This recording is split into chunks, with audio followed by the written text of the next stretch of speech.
From Hollywood, it's time now for... Johnny Dollar. This is Don Taylor down at Tri-State, Johnny. Hello, Don. Happy New Year. Belated, of course. Same to you, Johnny. Listen, would you like to come over to my office and meet a pretty girl? Sure. Is she interesting? Very. As a matter of fact, she just told me the most interesting thing I've ever heard. Oh, what's that? She just told me that she was dead.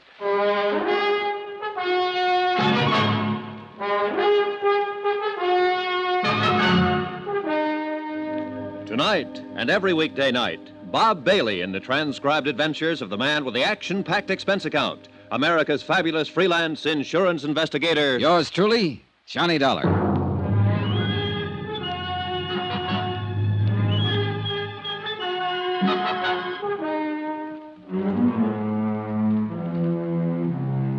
Expense account submitted by Special Investigator Johnny Dollar to Tri-State Insurance Underwriters, International Building, Hartford, Connecticut. The following is an accounting of expenditures during my investigation of the McClain Matter. Expense account item $1, cab fare to the International Building in Don Taylor's office. He was sitting behind his desk when I walked in, talking to a tall, dark-haired girl in her late 20s who was standing casually looking out the window at the street below. She was pretty, she was quiet, and she was well-dressed. Hello, Johnny. Thanks for coming right over. I'd like to have you meet Mrs. McClain. How do you do? Hello. Sit down, Johnny. Make yourself comfortable. Take my desk. Where are you going? I'm going to let Mrs. McClain talk to you alone.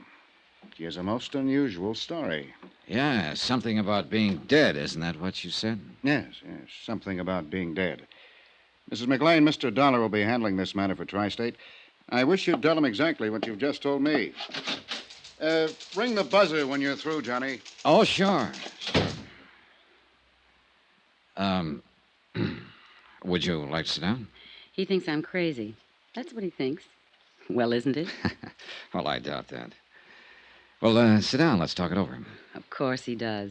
It's the first I've told it to anybody. It's fantastic. What'd he say your name was?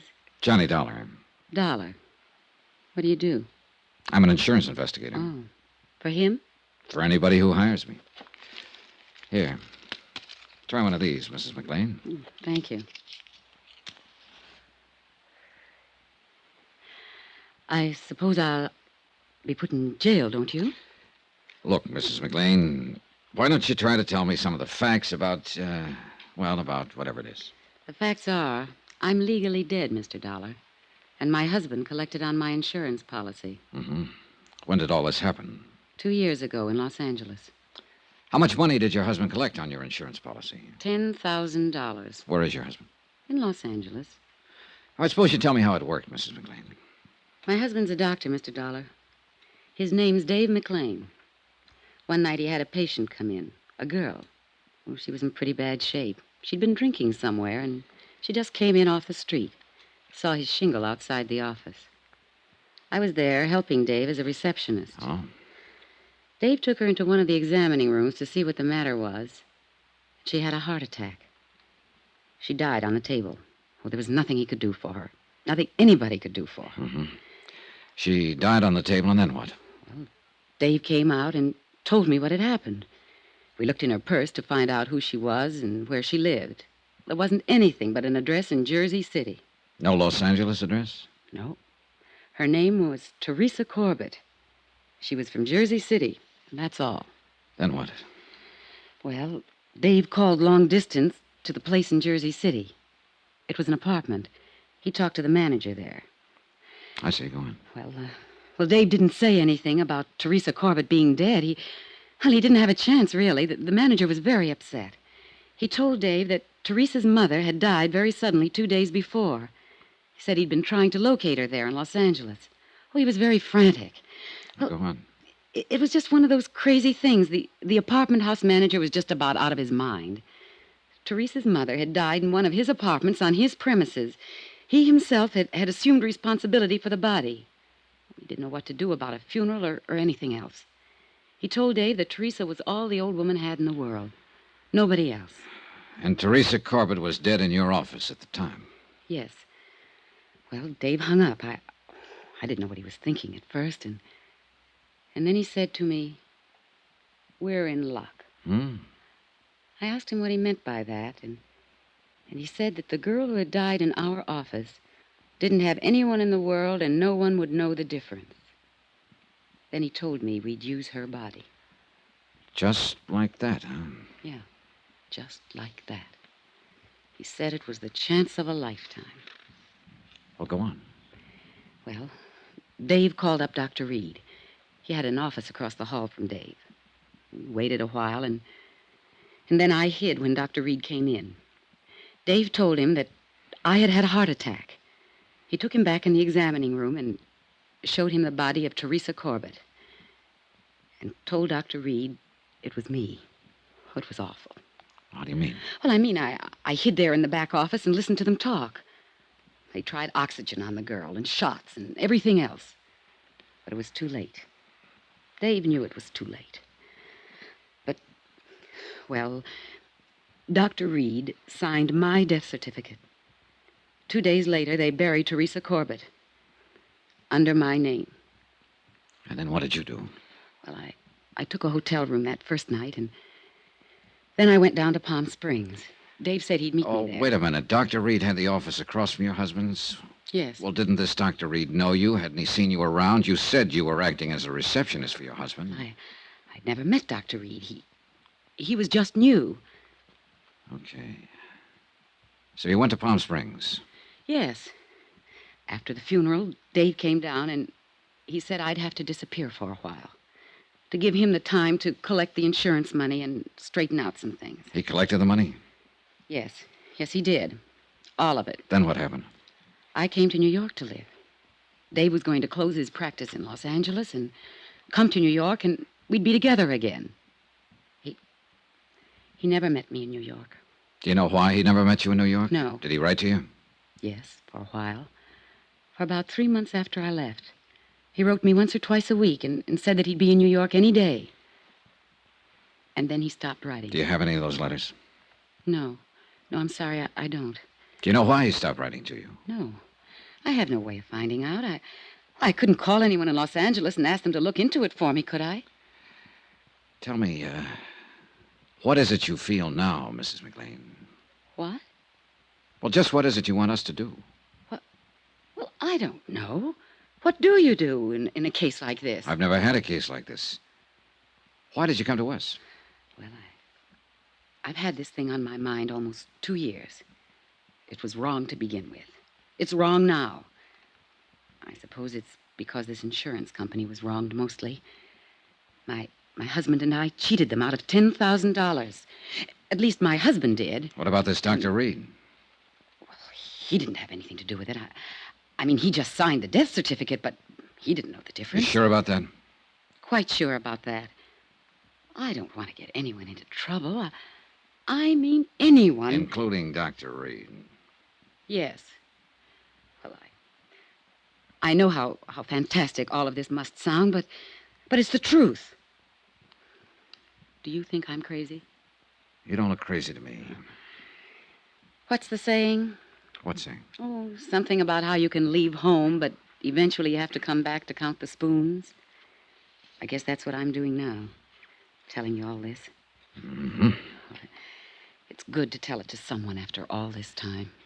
Did you get any of the insurance money, Mrs. McClain? Not a dime. Were you supposed to? Oh, I suppose so, yes. If Dave had met me. Would you say the whole thing was his idea? Yes. Yes, I would. I didn't know what he had in mind that night after he hung up the phone. You've been living in New York for the last couple of years since it happened, is that right? Yes. 2257th Street. Apartment 23. What have you been doing? How do you live? I've been working. I took a job in a medical lab. Under your own name? No. I used the name of Patricia Kennedy. Is there any way you can prove you're actually Doris McClain? I could in Los Angeles. How? Well, people there know me. Friends I've had all my life. Were you ever fingerprinted there? No, I don't think so. During the war, did you work in a defense plant, maybe? No. How about a California driver's license? I don't drive, no. Would you be willing to furnish me with a list of names of people who might be able to identify you? People in Los Angeles? Yeah, sure, anywhere. Well, yes, I would, if it's necessary. It's necessary. Don't you believe me? All of this has to be checked, Mrs. McClain. Now, what was the reason for trying to cheat the insurance company? Oh, Dave was badly in debt. He needed so many things. It seemed a good way to get them without too much trouble. You mean burying a girl named Teresa Corbett under your name? Yes. A girl without any family anywhere, with a mother who died 2 days before. Yes. Very few people in this world are without somebody, somewhere, Mrs. McClain. Teresa Corbett didn't have anybody, Mr. Dollar. I know that. Do you know any more about her than what the apartment house manager said on the telephone to your husband? No. Do you remember the name of the apartment house manager in Jersey City? No. The address? No. Is there anything else you'd like to tell me about all this? Well, I can't think of anything. No. Before I ask Mr. Taylor to come back in here, I want to ask you again, why did you come to the insurance company? What? Why did you come here to Hartford to the insurance company? You asked me that once, and I told you. The insurance company were the people that were wrong. Now, look, obviously you've been living and working in New York and getting along. No one knows anything about this. There was no need for anyone to know anything about it. No need for us to know about it.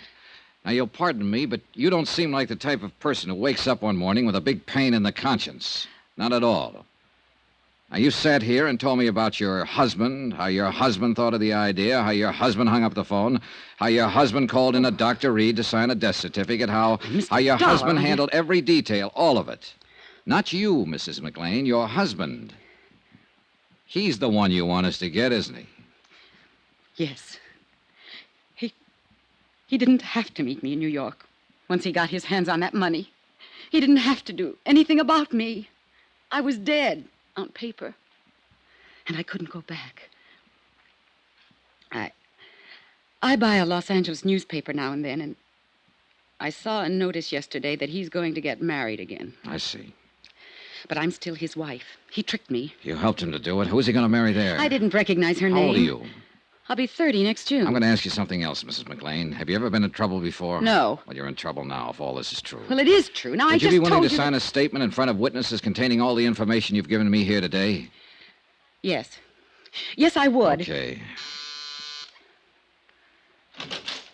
Yeah, Johnny? You can phone your legal department, Don. Mrs. McClain is willing to make a statement regarding this whole matter. All right. Mrs. McClain, you can make your statement in front of Mr. Taylor and whatever witnesses he wants to use. I'll see you in about an hour or so, Don. Good. You're all through with me? No, there's one more thing, Mrs. McClain. You realize that if what you've told me is true, both you and your husband will be criminally charged? Well, yes. Yes, I realize that. Oh, Johnny, for heaven's sake, you're trying to scare him. I just wanted that part understood. I'll see you. Johnny, wait a minute. Don't worry. I'll be around. Plenty. Johnny Dollar. Don Taylor, what do we do about Doris McClain? Find out if she's telling the truth about being legally dead and having her husband collect her insurance, Don? No, Johnny. I mean right now. You can't press any charges against her or him until we get some facts. Well, she gave us a statement admitting everything. Can't we file charges on that? I'd rather not. Huh? Why? Oh, just a feeling. Call it a hunch if you like. Now, wait a minute. Don, I don't think she's told us the truth.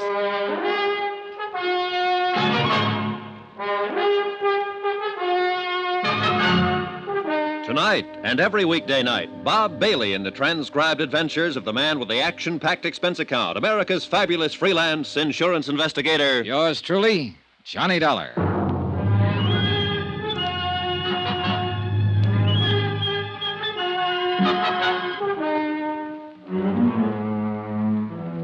Expense account submitted by Special Investigator Johnny Dollar to Tri-State Insurance Underwriters International Building, Hartford, Connecticut. The following is an accounting of expenditures during my investigation of the McClain matter. A dead girl who was very much alive. Expense account, item 2, $5. Lunch at a little place called the Copper Kettle for myself and Don Taylor. I think we should act, Johnny. Yeah, well, I don't. Not yet. Look, I listened to her whole story. You listened only a part of it, so get this. She was married to a doctor in Los Angeles, Dr. David McClain. Yeah. One night, 2 years ago, a girl named Teresa Corbett walked into his office, a little drunk and a little sick. She had a heart attack. She died. The doctor found a name and a Jersey City address in the girl's purse. He called up the New Jersey address, and an apartment house manager told him the girl's mother, her only living relative, died 2 days before. Dr. McClain hangs up and tells his wife he'll bury the other girl under her name and collect the insurance. No sense in going into all this, Johnny. Now, wait a minute. Doris McClain agreed to this. Her husband calls in another doctor and has the death certified. Doris McClain goes to New York. Her husband collects the insurance. But didn't meet her in New York, as he said he would. 2 years ago this happened, Don. Today, she comes in and says, I'm tired of waiting for him. We cheated you. Do something to us. She also said she'd read a notice that her husband's going to marry some other girl. Makes sense to me. Yeah, well, not to me, Don. At least not all of it. Why? Why not? What are you looking for? The holes, and there are plenty of them, Don. Look, for one reason, she told it the same way both times. For the second reason, if all this happened on the spur of the moment in Los Angeles, that is, the girl came into the doctor's office off the street and died suddenly, why would the doctor bother to call New Jersey? Why wouldn't he call the Los Angeles police, for instance? Because he had the insurance thing in mind? Well, what do you think? Now, look, Johnny, I think you're pushing too hard in here. I'm trying to tell you what we're up against. All we have to do is verify her story. Yeah, well, there's something cockeyed in the way it comes out. According to Mrs. McClain's statement, the doctor thought of the insurance trick as he went along.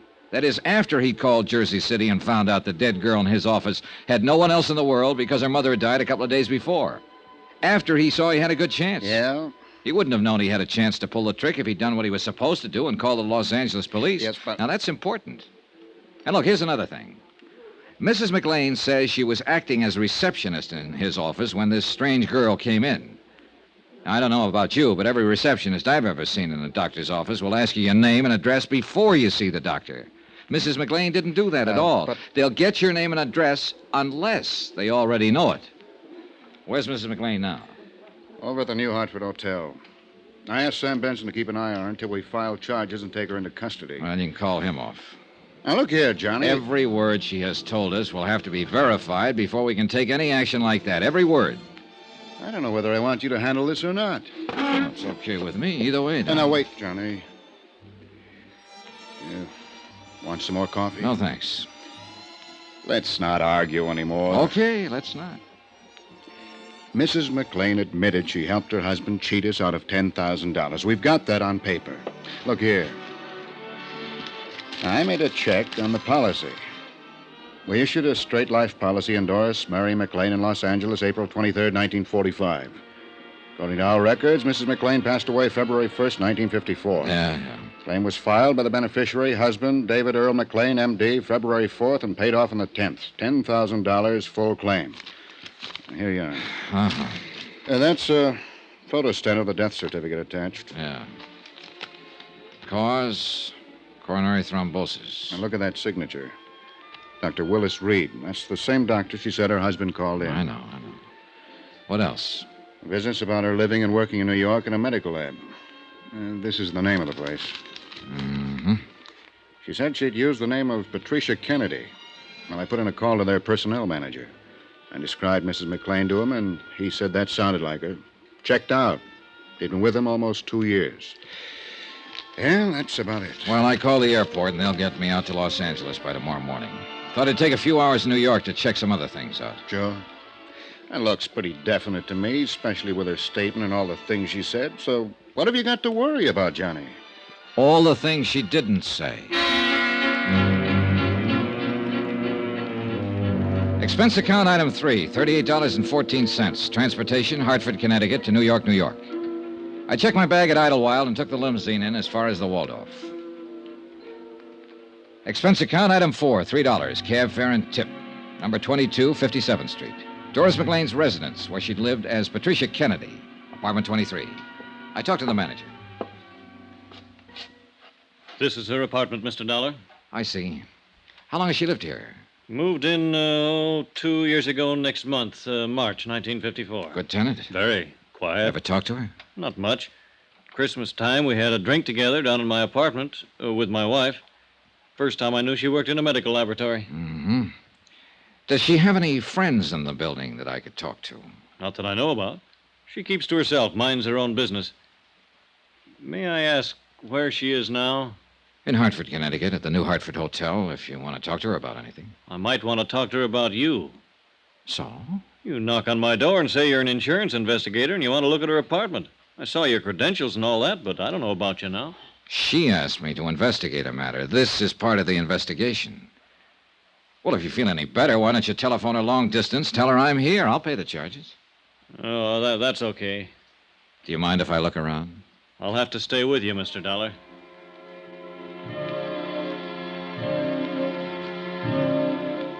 An hour later, I located a Mr. Platt at the Hyde Park Laboratories where Doris McClain had been working using the name Patricia Kennedy.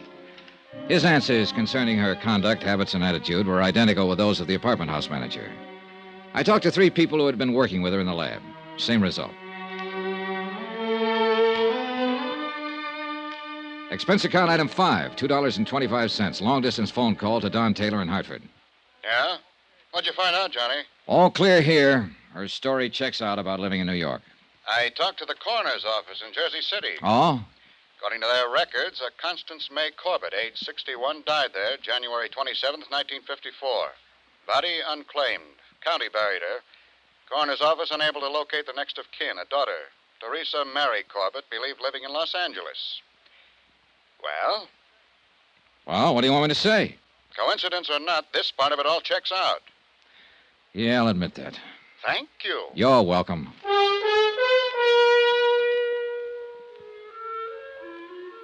Expense account item 6, $113.65. Transportation, New York to Los Angeles. We landed at International Airport in a heavy fog at 8:35 in the morning. By 9:35, I was in my room at the Statler Hotel sleeping. At 4 o'clock in the afternoon, I got up and showered and shaved and had something to eat. There was a special delivery airmail folder for me at the desk from Don Taylor. It contained a flash picture of Doris McClain, a sample of her fingerprints and handwriting, along with the names and addresses of several people in Los Angeles Mrs. McClain thought might be able to identify her. Expense account item 7, $50. Deposit on a rented car to get around Los Angeles. The first 3 addresses furnished by Mrs. McClain were blanks. No one home, or whoever had been there, had moved a long time ago. It was beginning to get dark by the time I got to the 4th one, an address on Berendo Street in Hollywood.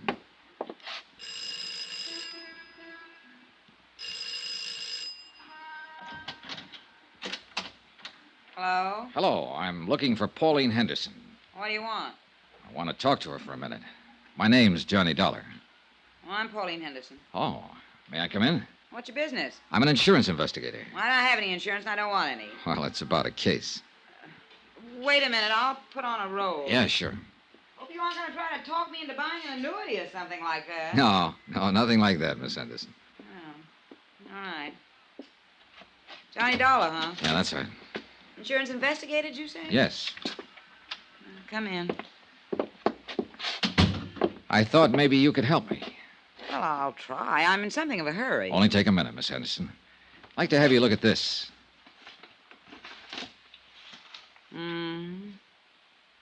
Have you ever seen the woman in that picture before, Miss Henderson? She looks terribly familiar. Is the light all right? Yeah, I can see it. My lord, yes, I know her. Who is she? Well, that was Doris McClain. You're positive? Yeah, she was married to Dave McClain. He's a doctor here in Los Angeles. She died a year or so ago, very suddenly. Yes, so I understand. How well did you know Mrs. McClain, Miss Henderson? Oh, we were friends. I mean, we worked together in a medical lab here before she married Dave. How long did you know her? 5 or 6 years. What is all this? Just wanted to make sure this was Mrs. McClain. Pictures of her, all right. Yes. You know, I don't think you've been exactly telling me the truth. Well, I just had your name on a list, Miss Henderson. I was told that you might be able to recognize a picture of Doris McClain if you saw one. Who told you that? I'd rather not say. My, so mysterious. Well, I don't mean to be. You look nice enough. Is that all you want to know? Yes. Well, one more thing. When did you hear about Mrs. McClain's death? The day after it happened. I read about it in the paper. It was quite a shock. Doris was always so healthy. How did Dr. McClain take it? What? How did her husband take her death? Looking at a picture and saying yes and no is one thing. I wish you'd tell me what this is all about. Let's say I wanted to make sure this was Doris McClain, and I wanted to make sure she died 2 years ago. If I'm any authority, you can be sure of it. How about the other part? Dave McClain? Yeah.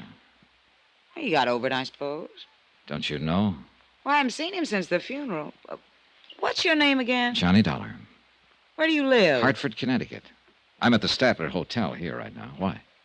It just occurred to me, if you wanted someone to look at the picture and identify it, you'd go to Dave McClain and ask him.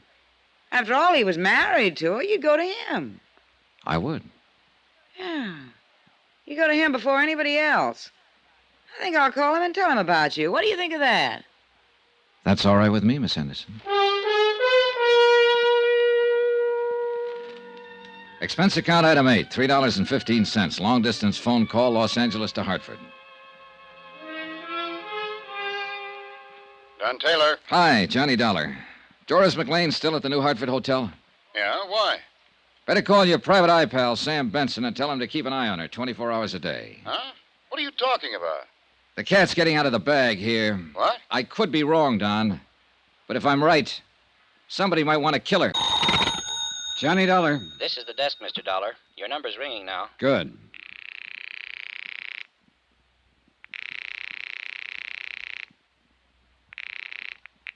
Hello? Hello. I want to talk to Dr. McClain. Who's calling, please? I'm not a patient. I just want to talk to him.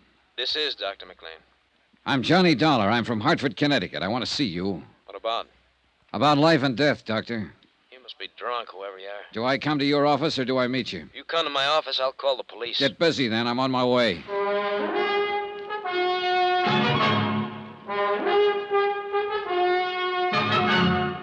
Tonight and every weekday night, Bob Bailey in the transcribed adventures of the man with the action-packed expense account, America's fabulous freelance insurance investigator. Yours truly, Johnny Dollar.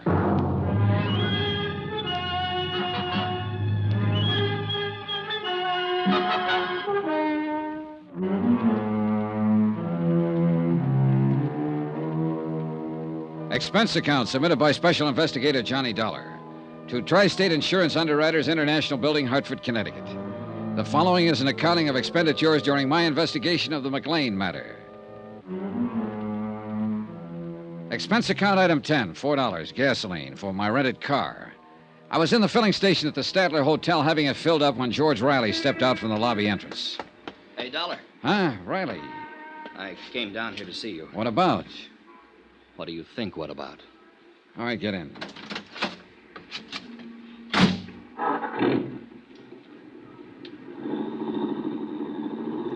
I got to thinking after you left me today about my girl, Terry.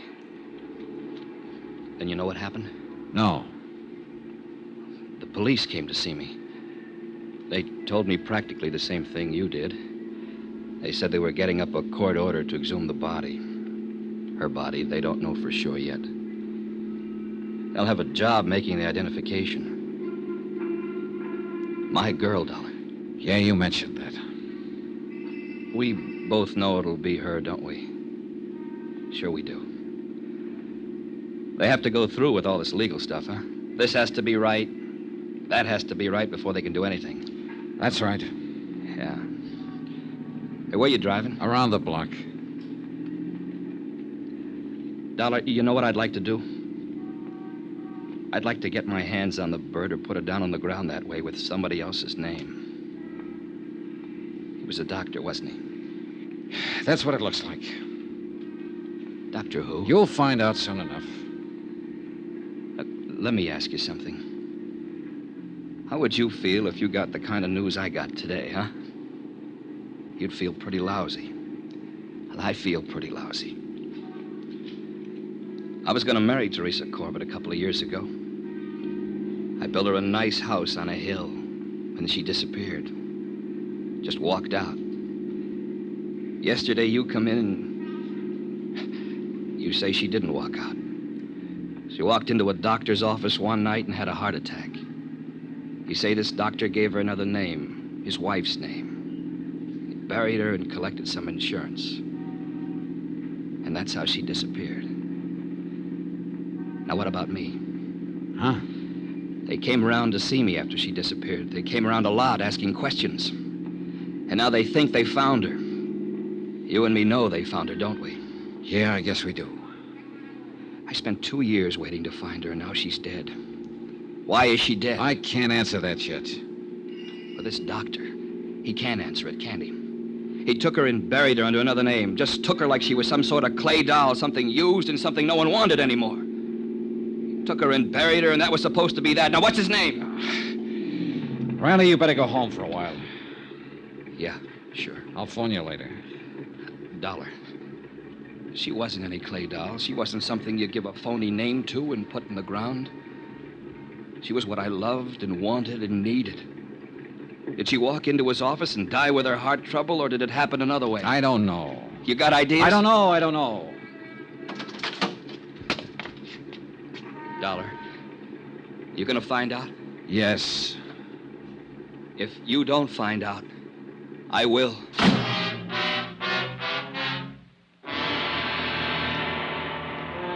I stayed right there and watched George Riley lurch across the street and hail a cab. Then I turned back and found the freeway, rode it out to Sunset and all the way to the Pacific Palisades in the office of David E. McClain, M.D. Come in, Mr. Dollar. Sit down, sit down. He was a tall, broad-shouldered man in his early 30s. I shook hands with him and sat down. Well, that was a pretty startling telephone call, Mr. Dollar. I confess I was intrigued by it. You said you'd call the police. Well, I didn't. I don't know why I said that, really. Tell me, what is on your mind? I'm an insurance investigator, Doctor. Or didn't a woman named Pauline Henderson call you and tell you I was in town? Pauline Henderson? Pauline Henderson. I don't believe A that friend of your wife's, Doctor, an old friend who worked with her once. The kind of a woman who would recognize a picture if she saw it. I don't believe I remember her. Then she didn't call you and tell you I was in town. Well, that's all right, too. She said she might do that, though. Don't you want to know why, Doctor? Well, I suppose so. Yes. Why? Because I went over to see this Pauline Henderson the night I got in. She was one on a list of names of people who might know your wife on sight. Oh? She got kind of upset about my going there and asking her questions. I don't blame her. I'm a stranger to her. She finally said she'd tell you about it. I said, go ahead and tell you. And so? You just don't have any questions about anything, do you? I'm completely baffled by this whole thing. What's your point? Don't you really know why I'm here, Dr. McClain? I haven't the least idea, but I can't tell you we're wasting a lot of time. This is a nice office, Doctor. How long have you been here? A year or so? Why? Starting out, it costs quite a bit of money for equipment like this. Rental in a building like this, doesn't it? I don't think that's any concern of yours, Mr. Dollar. I do wish that you'd say what you have to say or do what you have to do and get it over with. I don't know whether you're so anxious at that. Try me. I've been pretty patient with you. You come here and talk about a lot of vague things that I have no connection with at all. You make a strange phone call. You appear as though you're trying to intimidate me. You mention an old friend of my wife's. Pauline Henderson. Yes. What has she got to do with it? Nothing, really, except possibly as a witness. Oh? Witness to what? To an identification. She said she might call you. She was worried about an investigation I'm handling. What investigation is that? I understand you once treated a patient named Teresa Corbett.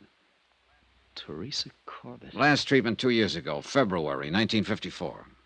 I had offices over in Hollywood in 1954. Are you quite sure that you have the right doctor? I am. Well, I don't remember a patient by that name. What did I treat her for? A heart condition. Oh? Well, we'll soon find out. Corbett, eh? Teresa Corbett. When was this now? February 1954. Well, I don't have anyone by that name in my files, Mr. Dollar, but it must be important if you came all the way to Hartford to ask about it. It's pretty important. Well, she might have come in for some little thing, and in that case, I wouldn't necessarily have a history on her. I understand she came to see you quite a few times. Could it have been another Dr. McClain? It was you. Well, that's funny. Oh, now, wait a minute. 2 years ago. My wife was my receptionist then. She wasn't too good at keeping records. Do you suppose I could talk to her and ask her? My wife is dead, Mr. Dollar. Oh. Sorry I can't be of more help. I thought every doctor kept a record of all his patients if they just came in with a nosebleed. Well, now you see that you're wrong. Now that we've gone through all this, let's get down to business. What do you mean by that? I'll come right out and say it, Doctor. You should have kept a file on Teresa Corbett. You should have kept that one above all things. The fact that you don't have one is going to make me believe a lot of things I haven't really believed up until now. What things? What are you talking about? I'm talking to you about your wife, who isn't dead at all. What? 4 days ago, she came to me in Hartford, Connecticut. She said that Teresa Corbett died in your office one night and that you identified the body as your wife's. What and did what's you... more, you collected $10,000 worth of life insurance on her. Here's a picture of the woman who gave me that statement. Is this your wife? Well? All right, I'll tell you. It is your wife, Doris McClain. And she's still very much alive. And the story she told me in Hartford is pretty much the truth. I've never seen the woman in that picture in my life. I ran into one person here in Los Angeles who recognized her right away. I've got a list of 8 more people who'd probably recognize her. I can go to every one of them and get their statements to that effect, but I don't think I need to. I've got a pretty long statement from Doris McClain herself. It tells the whole story. Would you like to read it? No. Then maybe you'd like to make a statement yourself. I have nothing to say, Mr. Dollar. I didn't think you would, Doctor.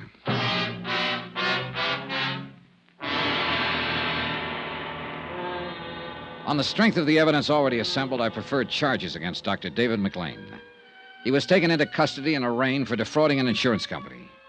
He refused to talk at the arraignment and afterwards when he was held in the city jail. Expense account item 11, $2.20, telegram. I wired Hartford advising Don Taylor of the events in Los Angeles. The following morning, I received an answer from him to the effect that he was bringing Doris McClain to Los Angeles.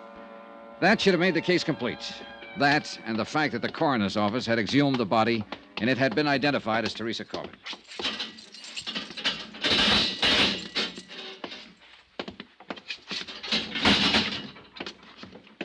Well. Hello, McClain. What now? Oh, I thought we could talk. We can't, so that's that. We have your wife's statement, how the whole thing worked. The coroner's man identified the body of Teresa Corbett. So? Your wife will be here tomorrow sometime. Her testimony will cinch it. Will it? You know it will. I want a statement from you. Look, we aren't in a courtroom now, McClain, but we will be. It'll be a tough case from top to bottom, but we'll get you, and we'll get you good. A statement from you right now might save you some trouble, save you 2 years on your sentence. Oh, you're here to give me a break. No, I'm here because my job says I'm supposed to be here. I wouldn't want to save you anything, brother.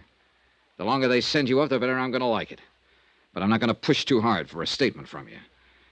I'm just giving you the chance to have your say-so right now and suggest that you go into court with a guilty plea.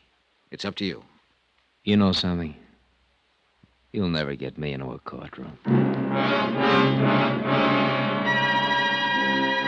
Expense account item 12, 10 cents, one morning newspaper, which carried a complete story of the McClain case as well as the information that Dr. McClain had denied all charges and was freed on bail. That, along with his remark about not appearing in court, worried me. An hour later, I was out in the Palisades looking for his San Vincent home address. It happened to be a 2-story building, but I didn't get up to his apartment soon enough.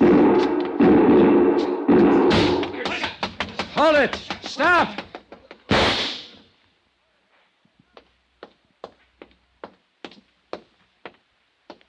Riley.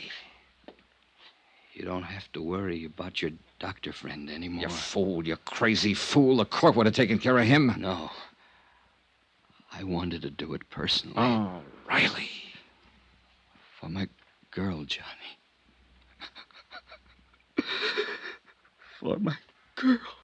Johnny Dollar. Johnny, Don Taylor. Are you here in L.A.? With Mrs. McClain. Why didn't you meet my plane? Dr. McClain's been shot. What? Teresa Corbett's boyfriend, a guy named Riley, pumped 3 slugs in him this afternoon. He was afraid McClain might get off. McClain's still alive? He's hanging on, but they don't give him much of a chance. I'm on my way to the hospital right now, L.A. General. Meet you there.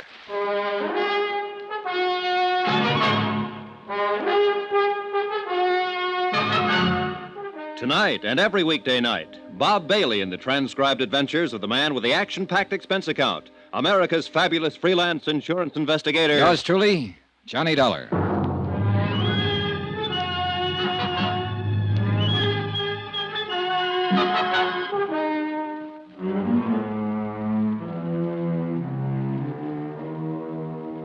Expense account submitted by Special Investigator Johnny Dollar to Tri-State Insurance Underwriters International Building, Hartford, Connecticut. The following is an accounting of expenditures during my investigation of the McClain matter. Expense account item 13, $10, rental, for a tape recording machine which I took with me to the hospital room of Dave McClain. Don Taylor met me in the hall. Hi. Hi. Where's Mrs. McClain? I turned her over to the police. Do you know about this? No. Who's this man, Riley? Oh, just a lonely guy who lost his girlfriend. Let's go. Wait a minute. There's something else, isn't there, Johnny? Oh, I don't know. I think there is, Don. I'm going to try to get it from McClain now. That's why I brought this thing. What'll happen to Riley? He's being held for assault with a deadly weapon intent to kill. If McClain dies, it'll be changed to murder. Mr. Dollar? Yes? You can go in now. This is Mr. Taylor. I'd like him to come in, too. It's all right. This way, please. The nurse led us down to the end of the hallway and into McClain's room. Transfusion equipment was rigged up on one side of him, intravenous on the other. He watched us walk in without a word, until he saw me set up the recording equipment. What do you think that's for? You, McClain. That statement we were talking about. What statement? You know how bad off you are. It doesn't make any difference now. Who's this man? My name's Taylor. Police? I'm with Tri-State Underwriters. Oh. You must be a close friend of Doris's. Huh? She came out here with him, McClain. How is Doris these days? She's made her statement. Squeeze play. How about you? No. I'm not gonna say a thing. Oh, now, McClain. Tell you what I'll do. We'll talk about it later. There may not be a later. I think there will be. I'm gonna bet on it that way. Stuffed out. You struck out again. There's always your wife. She won't tell you anymore. She's got her own troubles. I think you'd better leave now, Mr. Dollar. Yeah.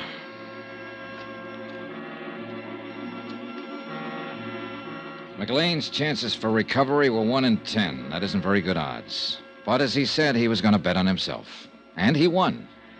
3 days later, he took a turn for the better. Within a week, he was walking around the hospital. The trial date was set for him to answer charges of defrauding an insurance company. Mrs. McClain was named co-defendant. All set. When do you take off, Don? About 5 minutes. Good night for flying. Yeah. Now, what's the matter, Johnny? Oh, I don't know. This whole case, the people in it, I just don't know. You ought to be satisfied. You've certainly done your job. McLean's are going to stand trial, and there's no doubt they'll be convicted. You testify in court, and that's about it. I know. Don. Yeah? There's more to it. What? I know there is. There has to be. McLean's slick enough not to open his mouth. He hasn't admitted anything. His wife's done all the talking. Sure, that's true, but what she said was enough for us. Was it? Well, wasn't it? Not for me, Don.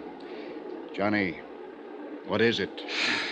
Riley, I suppose, and that poor girl, Teresa Corbett.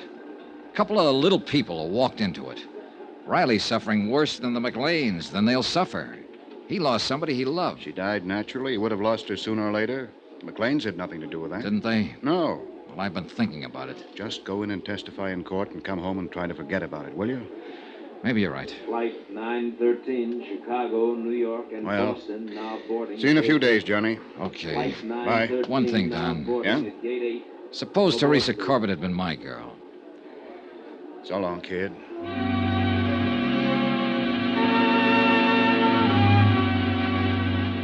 Don Taylor went back to Hartford and left me to wrap up the details and testify in court. The day before the trial, I went over to the county jail to interview Mrs. McClain just once more. Hello. Hello. The uniform isn't too attractive, but they say it's a very healthy life in here. I mean, the regular hours and all. I suppose I should try to get used to it. Yeah. How long will I have to go to prison? Well, that's hard to say exactly, Mrs. McClain. Well, my lawyer said not over 3 years if they convict us. 3 years isn't too long. No. Sit down. Where's my husband? Where's Dave? He was transferred to the county jail today. Is he all right? Seems to be getting along fine. I haven't seen him, you know. You'll see him in court. Oh, I wish it were all over. So do I. But it isn't, is it? Practically. Not at all. Well, what do you mean? So far, we have enough evidence to prove conspiracy against you and your husband, and we'll prosecute to the limit on that. There'll be some other charges against him, the business with the body and so on. Let's not go into that now. But there's something else here I want to get straightened out. This is your statement. Yes. Let me read you this. A girl, whom we later found out to be Teresa Corbett, walked into the office on the night of February 1st, 1954, and complained of feeling ill. She had been drinking. My husband took her into the examining room where she died a few minutes later of a heart condition. Those are your own words on this sworn statement, Mrs. McClain. Yes. Let me go on. I had never seen or heard of Teresa Corbett until that night. I was with my husband when he placed a call to her residence in Jersey City. He spoke with a man there who managed an apartment house and so on. Mrs. McClain, that call was never made. I was in the room when Dave made it. The phone company has no record of it, no bill for it. I mentioned this to you because we are going to mention it at the trial tomorrow. You have my statement. Are you trying to make a liar out of me? The fact remains that call wasn't made. Were you in the examining room when Teresa Corbett died? No, I was in the front office. Isn't it a fact that she was a patient of your husband's before that night? No. I found out, I'll tell you. Teresa Corbett was one of your husband's patients. Why, She came here to live in Los Angeles because of a heart condition she had. He was the doctor she went to see. She just didn't walk in that night and drop dead. If that's true, I didn't know it. That night, you said you were acting as a receptionist in your husband's office. When Teresa Corbett walked in, she must have given you her name when she asked to see the doctor. Well, she didn't. Frankly, I thought she was just a little drunk. She'd been drinking. I could smell it. And you just took her right on back to your husband without asking a name, where she lived, anything about her? Yes. Now, look, Mrs. McClain, a lot of things you've told me and put into this statement are true. They've all been checked and rechecked. That's my job. But some of them just don't make sense. What are you trying to do? You wouldn't have known anything about it if I hadn't come to the insurance company. Maybe that's so. Maybe it would have just gotten by. But you did come to us. And whether you knew it or not, we have to know everything now. Everything, Mrs. McClain. Why do you think we've gone to all the trouble and expense of checking all this? I'll tell you. Because your story was too good to be real. It couldn't happen that way, even though the facts seem to say it could. A girl alone and friendless in Los Angeles dying of a heart attack in a doctor's office. A doctor who needs money and has a wife who's heavily insured. That's too much for me to take. Teresa Corbett was a patient of your husband. She had been for several months. She came in like anybody else. You or your husband took her personal history. And you noticed that she had only one living relative, a mother in Jersey City. Will you please tell me what you're talking about? I'm talking about premeditated, carefully planned murder. That's what I'm talking about. When Teresa Corbett's mother died suddenly, there was nobody left to worry about her. Nobody to ask questions about her anymore, right? That's what you thought, anyhow. But there was a man, George Riley. But he didn't know where to go or who to ask. You didn't know about him. All right. Teresa came in several times, and you and your husband got to know more about her. She was the patsy right from the beginning. Wasn't she? Wasn't she? Yes. Do you want to tell me about it? She had been in to see Dave several times. He knew all about her, where she was from, what family she had. That night, when she came in the office, she wasn't drunk. She hadn't even been drinking. She'd had a telegram. She'd just received word that her mother had died suddenly. She was terribly upset about it. She asked Dave for something to help her sleep. Go on. Well, he took her in the examination room, and he came out a few minutes later to get some drugs, and he said something about her case being a terminal. Terminal? You mean it was hopeless? Well, that's what he said. He said he didn't give her more than 6 months. It wasn't true, Mr. Dollar. She wasn't that sick. Then what? Well, Dave went back to the examination room.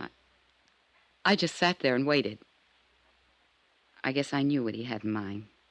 Had you talked about it? Well, we talked... Oh, no, not about what happened then. A few minutes later, he buzzed me to come back to the room. I went back there, and Teresa was lying on the table. She was dead. I knew it when I walked in there. Dave looked very strange. He said that she had had a sudden heart attack and died before he could do anything to help her. You know it wasn't so. Well, there was a hypodermic on the stand. He'd given her something. I just didn't think he'd go that far. Are you sure you hadn't discussed this before? No. I swear he hadn't said a word to me before that night. But he had it all planned. That is, what to do and everything, when I came back to the room. He called Dr. Reed. Dave showed him Teresa and said it was me. Reed signed the death certificates. Yes. When did you leave town? The same night Dave made me. He said he'd handle everything.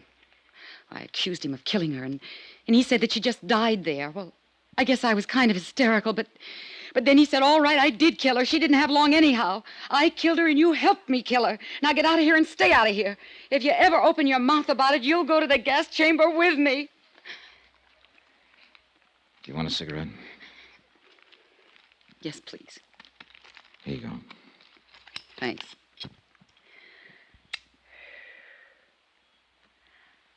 I told you that story. I mean about the phone call and all. To get back at him.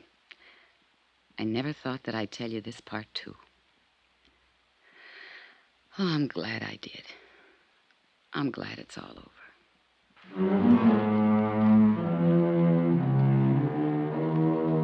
Expense account item 14, $85.40, hotel and board while in Los Angeles.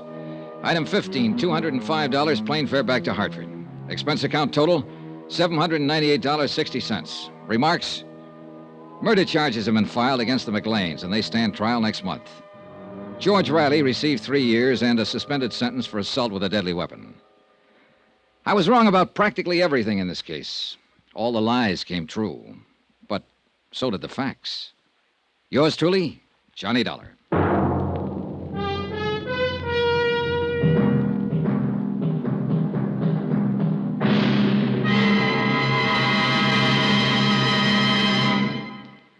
Remember, there'll be another intriguing story for you beginning next Monday night. Next week, cui bono.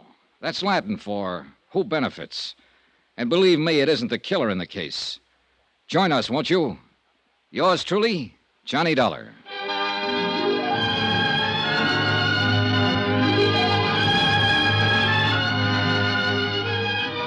Yours truly, Johnny Dollar, starring Bob Bailey, is transcribed in Hollywood. Written by John Dawson.